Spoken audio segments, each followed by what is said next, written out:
Hey guys, Garrett here, and today I want to tell you a little bit about my DIY geothermal system that I installed within my new home build. If you know anything about geothermal systems, they're generally pretty darn expensive, especially if you have a contractor install it for you. I've had friends that have gotten quotes from contractors to put like a 5-ton unit in and install the wells and basically everything that goes with it, and it was about a $25,000 quote. And to me, that's just crazy. It does not have to cost that much. It did not cost me that much, and I put in a 4-ton and a 3-ton unit. I don't have access to natural gas, but I could get propane. It's just pretty darn expensive. So I had to look at options that were just electricity only. And so one of the options was the traditional way, which has an air handler inside the house as well as a condenser on the outside of the house. Your next choice is a heat pump, and all this really does is add a reversing valve within it. So during the winter time, you can reverse the direction of that refrigerant flow, meaning that during the summertime you're extracting heat, pulling it out of the air within the house and dumping it outside.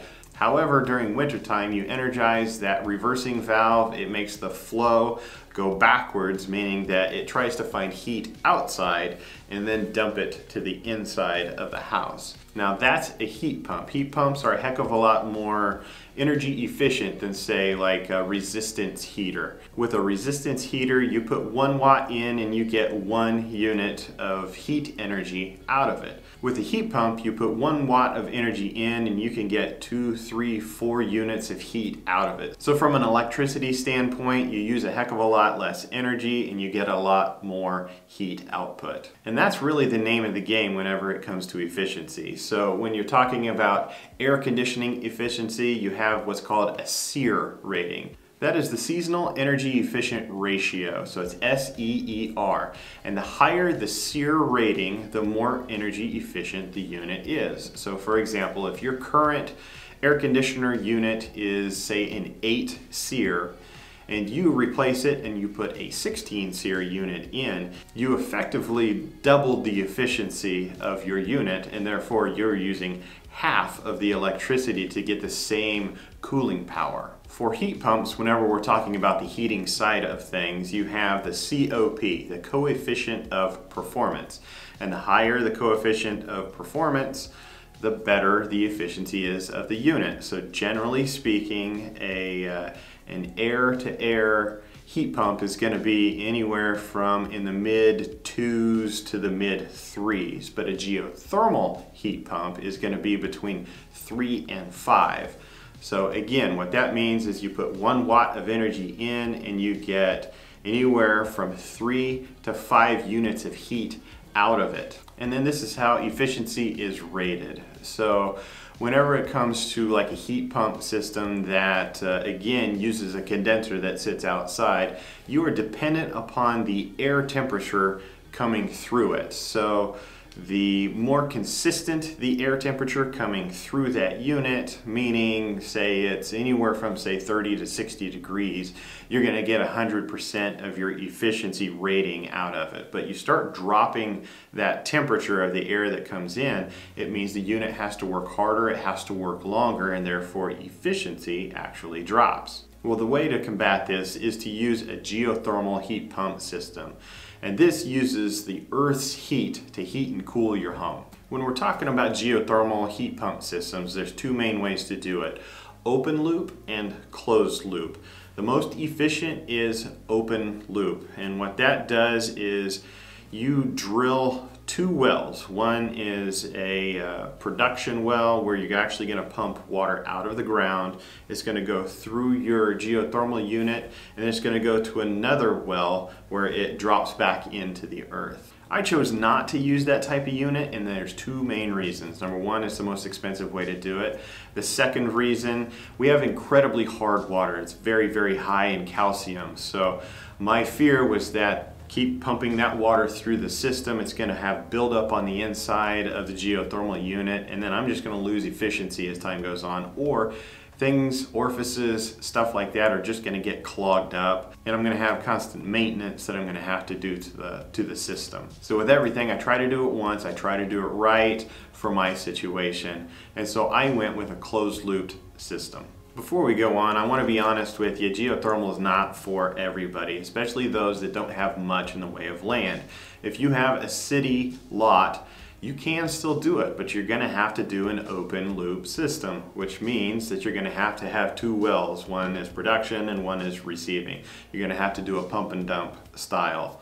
Otherwise, if you try to do a closed loop system, generally speaking, they require a fair amount of land. And so those that are going to do a closed system, I would suggest having at least an acre. You can get away with it with less, but it's a heck of a lot easier if you have some actual land space. Like I said before, I went with a closed loop system. What a closed loop system means is that you bury a series of pipes and then you pump a liquid through it that then transfers the heat through the pipe walls into the earth. Again, it's going to take some space whenever you do it, and there are several different ways to do it. If you have a body of water near you, you can actually put those loops or that pipe out in, say, a lake or a pond or something like that. Just make sure that you have sufficient depth within that pond so that the pond itself does not completely dry out or it doesn't freeze. I would say at least a 10-foot deep pond. Another way to do it is to dig really deep trenches and just lay a pipe in that trench all the way out and then all the way back. Again, this takes a ton of land to do and a whole lot of digging to do. So with the help of my supplier, I was able to determine that each ton of cooling heating power that I had required 600 feet of pipe. Therefore, I got 600-foot coils of pipe. I have 7 tons of unit. Therefore, I needed 7 trenches about 100 to 120 feet long that I could place these pipes within. And the way I did it was I actually coiled the line. So I lay the pipe out, it's coiled in circles as it goes, and once it gets to the end, you have one straight pipe all the way back into the house. And then I just did that 7 times, and I'm gonna be honest, it was a lot of work. But thankfully, I own a mini excavator, so I was able to dig those trenches myself. You may have to hire an excavator to come out to do it. If you do, you're probably gonna have a unit that was much bigger than mine. My mini excavator had a bucket that was 24 inches wide, and therefore I could do a 24-inch wide trench. I know some people recommend at least a 36 or even a 48-inch trench, which means the wider the trench, you don't have to make it nearly as long. But because mine was narrower, I had to make the coils a lot tighter within that and therefore lengthen them out. Let's talk a little more about the trenches themselves. They are pretty crucial, and depth is pretty darn crucial.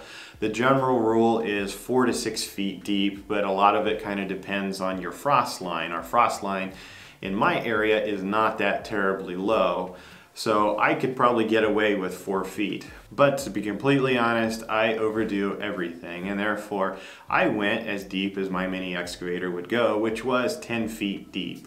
But most pros out there would probably say that's complete overkill, but I'm looking for every ounce of energy efficiency that I can get. Plus I own the unit, so it was just really more of my time and a little bit more diesel. So I dug down 10 feet with each one of these things, 120 feet long, and it took me an entire day to do each one of these lines. So that meant 7 different trenches, 7 days to actually do it. They were pretty darn long days too. With that said, honestly, the efficiency is going to be even better. So the deeper you get, the more consistent the Earth's temperature is. And therefore, the ambient temperature of the air outside is not going to affect my coils that are buried really deep. That's one reason. The second reason is, generally speaking, the deeper you get, the closer to groundwater you get. So with even a couple of my trenches, I hit groundwater. So I actually had some standing water that was sitting down in. Now the earth does a great job of conforming around these pipes and extracting heat, but water does a better job. And I'm fortunate enough with this geothermal system to have clay soils, and clay soils do a better job of transferring heat. So it is my recommendation to dig as deep as you possibly can. Obviously, if you hit rock, you're kind of hosed. At that point, you need soil. If you hit sand, you're also kind of hosed. You don't want to bury your lines in sand. It is just not a good conductor of heat. Another benefit of going that deep means that my lines virtually have no chance of freezing, and therefore whenever you put the liquid within your system, it's generally going to be water and glycol. That mixture is pumped through, and you generally put that antifreeze in so that you don't freeze the lines. Well, the deeper your lines are, the more consistent the temperature is. In my case, it's around 60 degrees down there at 10 feet deep, and it stays that way very, very consistently. Therefore, my water mixture is not going to freeze. And when it comes to efficiency, you want maximum efficiency. Well, water moves heat more efficiently than antifreeze does. So the higher the water ratio to the antifreeze ratio, the better off you're going to be. I would still suggest putting some antifreeze in there, but the lower that you can get away with, the better you're going to be. Obviously, if you're in northern climates where it is cold all the time, you're going to have a little more. But if you're southern, you may not need any at all. And to be honest, I probably did about a 30% antifreeze to 70% water. And I probably could have gotten away with 15%, which would have saved me some money not having to buy the antifreeze to put into the system, as well as it would have microscopically increased my efficiency along the way. I also want to be pretty specific with the water that you put within your geothermal system. My suggestion would be to use distilled water for this. You want as few contaminants in it as possible. Again, to keep the insides, the internals of your geothermal unit clean and clear as long as possible. You're going to keep your efficiencies that much higher. Not only that, but you get to go to the grocery store and fill carts full of gallon jugs of distilled water and look ridiculous doing it. I probably had 60, 70 gallons worth that were in these carts. The cart was about to collapse, but I needed it. People looked at me funny, and I knew what it was going for. They just thought I was hoarding water. The geothermal unit that I bought was Bosch, and again I have two units. So one's a 4-ton unit, the other one's a 3-ton unit. And they both have variable speed fans and 2-stage compressors. If you can get multi-stage compressors, your efficiency ratings are going to go higher. However, the cost is definitely more, so you're going to want to weigh one versus the other. I just wanted to buy a really good unit up front, and I bought the Bosch. Again, it's probably one of the most expensive units out there, but I firmly believe that you get what you pay for when it comes to this sort of stuff. So I want the good stuff. I want it to last a really, really long time. So like I said before, I had to bury a whole lot of those coils of pipe, and you do it like fingers. You don't want them too close to each other, so they go out in kind of a fan style. So the 4-ton unit, I had 4 of those going out into my yard. The 3-ton unit, I only had 3. Then those pipes come back in through the foundation wall and get collected into what I'll call a manifold. Mine was homemade, I made it myself. And then gets piped into the geothermal unit and then back out to a pump that then starts the cycle all the way over again. As you pump that liquid through, during the summertime it's going to heat the liquid. It's going to go out into those pipes that are in the earth. It's going to shed that heat, and it's going to come back cooler than what it was when it started. And generally speaking, with those geothermal units, if you put a thermometer in the intake as well as the outlet, there should be a 6 to 8 degree difference in that coolant temperature, and that's exactly what mine is. I have variable speed pumps that pump that liquid out, so you can experiment if you have a temperature gauge with what speed you want that coolant flowing through your system. It's to get maximum efficiency. So if you add up all of the costs that I have within my geothermal system, again, I have 2 units, so I probably have between $17,000 and $18,000 in those units themselves, plus the pipes and the fittings and that sort of stuff. But I was doing a new build, so for tax purposes, I'm able to deduct a heck of a lot more from my system because it's a new build. But if you are putting a retrofit in, tax law states that you can deduct the unit that you are putting in place. So with that said, at the time that I did it, I was able to get a 30% tax credit on my entire system, which meant that I was getting 30% not only on the geothermal, but on the pipes, the electrical to the unit, and the ductwork as well, because it is all integral to that geothermal system. And therefore, once I added everything up, it was in the $20-some thousand range, and I was able to deduct 30% of that on my taxes and get an actual dollar for dollar tax credit off of it. So that brings my costs way, way down. But let's say you're doing a retrofit system. You're putting it in a house that already has ductwork and all that kind of stuff. Back all of that stuff out. I probably had $17,000 to $18,000 into my system, and that's with me doing the vast majority of the work. And the one nice thing about these units is they are self-contained units, meaning I don't have to have an HVAC person in there to do anything with the refrigerant. You are going to need an electrician to hook up the unit itself, and of course you're going to have to put a condensate line in to drain out the condensate within those units, but you're going to save a bunch of money because they are self-contained units. So in my case, I was building my house. I was the electrician on the job. I didn't have to pay someone else to come in to do that. And then I just had my duct guys go ahead and set the unit in place, hook all the ducts to it, as well as do that condensate line. And then since I did all of the digging and the placing of the pipes all myself, it saved a ton of money on the back side of it. So my estimate, if I had to hire someone to come out and actually do this, it would have been probably $30,000 to $40,000 is what they would have charged me.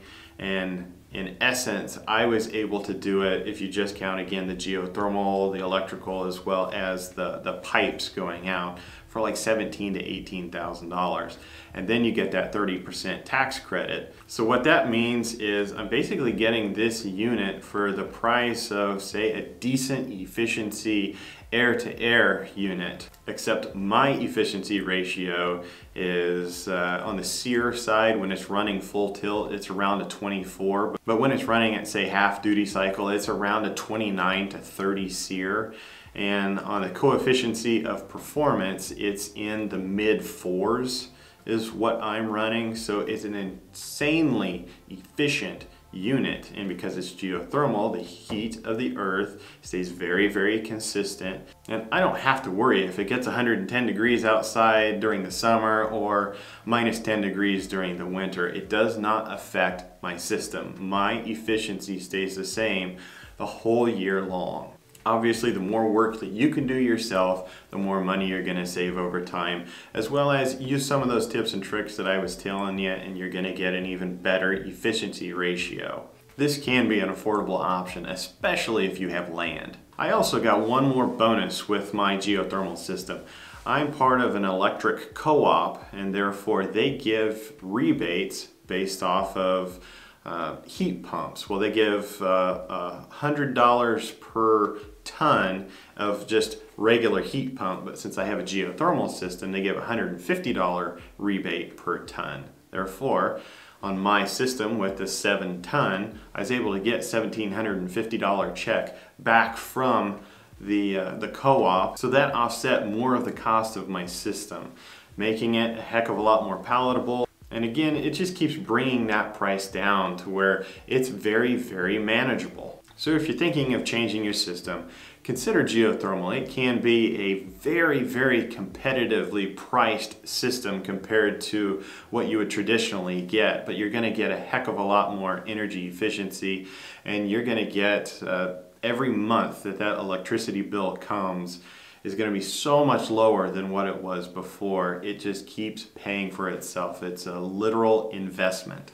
If you guys are considering putting a geothermal system in, let me know down in the comments. I'm really curious how many people are thinking of doing this. Make sure to subscribe down below to get more great content like this, as well as hit that like button. I'll see you guys next time.